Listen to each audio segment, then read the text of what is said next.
코스피 시가총액 상위 50개 종목의 6월 5일과 8일, 12일에 대해서 예측된 종가를 알려드리겠습니다.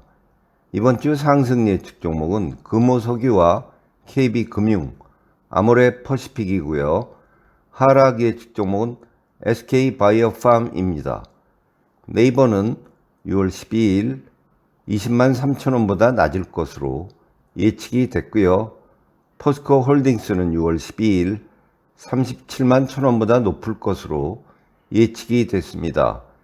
LG생활건강은 6월 5일 52만 7천원보다 낮을 것으로 예측이 됐고요. 금호석유는 6월 12일 13만 2,600원보다 높을 것으로 예측이 됐습니다.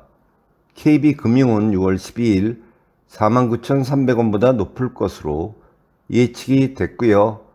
아모레퍼시픽은 6월 12일 11만 5,500원보다 높을 것으로 예측이 됐습니다.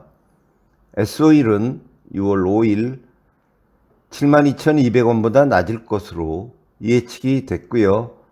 SK바이오팜은 6월 12일 7만 3천원보다 낮을 것으로 예측이 됐습니다. 롯데케미칼은 6월 8일 17만 400원보다 높을 것으로 예측이 됐습니다.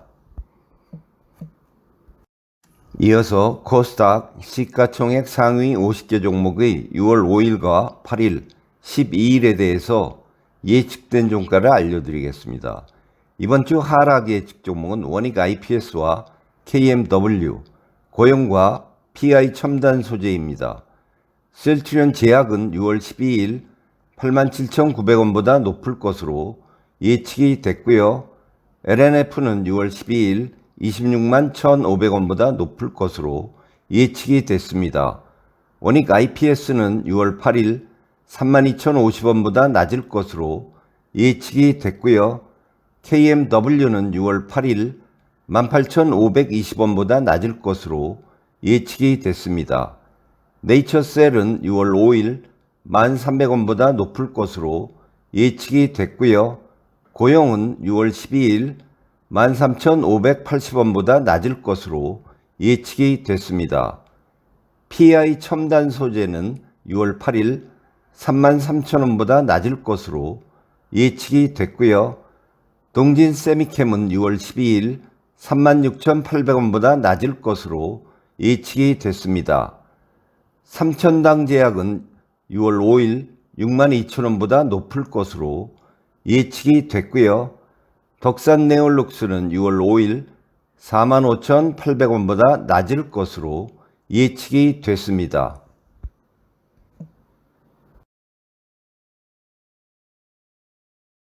다음으로 뉴욕 증시 시가총액 상위 50개 종목의 6월 5일과 7일, 9일에 대해서 예측된 종가를 알려드리겠습니다.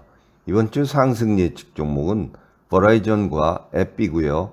하락 예측 종목은 테슬라와 코카콜라, 에버트 레보러토리와 시스코 시스템즈, 엘리 릴리와 멀크, 펩시입니다.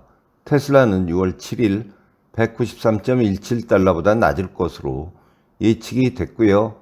디즈니는 6월 9일 89.07달러보다 높을 것으로 예측이 됐습니다.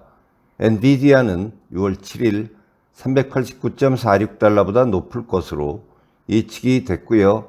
엑선 모바일은 6월 9일 107.59달러보다 높을 것으로 예측이 됐습니다. 버라이전은 6월 9일 35.87달러보다 높을 것으로 예측이 됐고요. 코카콜라는 6월 7일 60.26달러보다 낮을 것으로 예측이 됐습니다. 시스코 시스템즈는 6월 9일 48.41달러보다 낮을 것으로 예측이 됐고요. 앱비는 6월 9일 141.15달러보다 높을 것으로 예측이 됐습니다.